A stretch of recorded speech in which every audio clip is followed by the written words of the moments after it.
त्यावेळेस नारद मुनीने त्याला सांगितलं, ज्याची तू चूक केल्यामुळं, ज्याची खोड केल्यामुळं तुला ही अवस्था प्राप्त झाली, तू त्यांच्याकडेच जाय, त्याच्याशिवाय हे ओके होणार नाही. ज्यांची चूक केली, ज्यांचा अपराध केला, तुला त्यांच्याकडेच जावं लागेल, त्याच्याशिवाय पर्याय नाही. मग तो सुदर्शन नावाचा कावळा प्रभू रामचंद्रांकडे आला आणि रोहित भाऊ हात जोडले.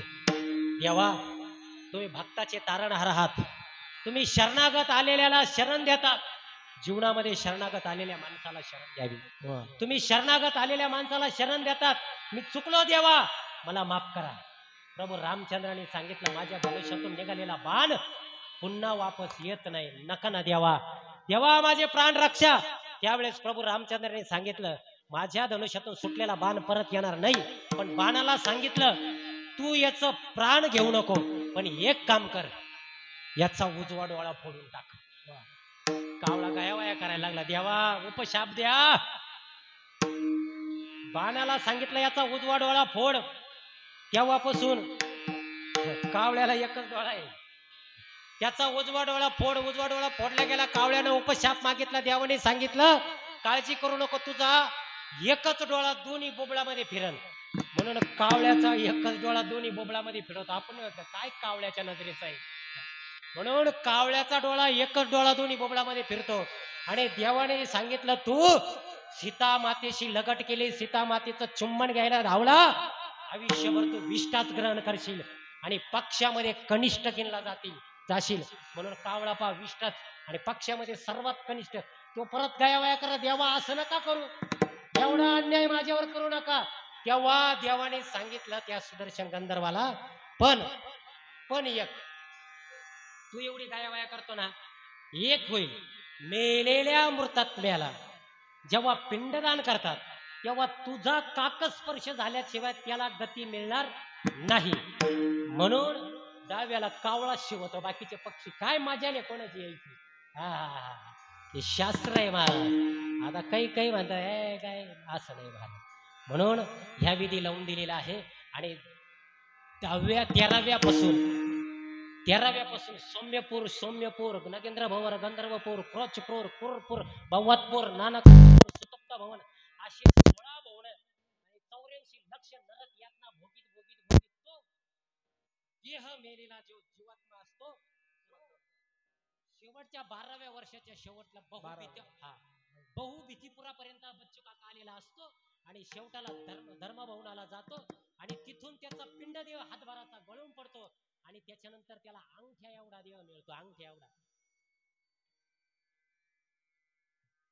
एवढा देह मिळतो आणि त्या देहाला म्हणतात वायुदेह, यातना देह म्हणतात. मेल्यानंतर जो मिळतो त्याला पिंडदेह.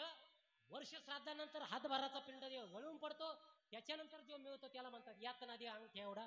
असा हा संपूर्ण प्रवास माणसाचा असतो. आज आपल्या वारी गावातील सर्वांचे सुपरिचित असणारे या ठिकाणी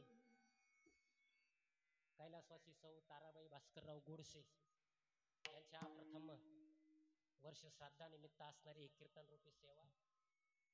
त्यांच्या शेवटच्या काळामध्ये सुद्धा भास्कर काका माझ्याकडे आले होते. नेहमी विनायक महाराज शुगर चेक करायला यायचे आणि एक दिवस त्यांची प्रकृती अस्ताव्यस्त झाली.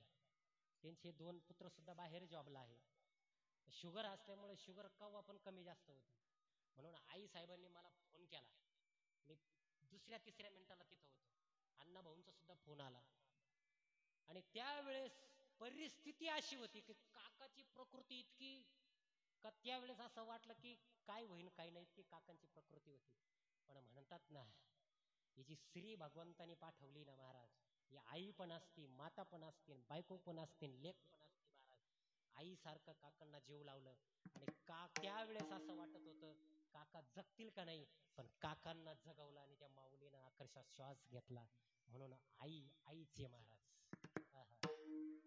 मातेची स्त्रीची जागा जगाच्या पाठीवर कोणी घेऊ शकत नाही. म्हणूनच लाडकी बहीण चालू केली महाराज. सर्व लाडके आहे महाराज. आईची जागा जगाच्या पाठीवर कोणीच घेऊ शकत नाही महाराज. आईच असते महाराज. बाप जरी कुटुंबाकरता असतो पण आईची जागा कोणी घेऊ शकत नाही महाराज. मातेची आची दे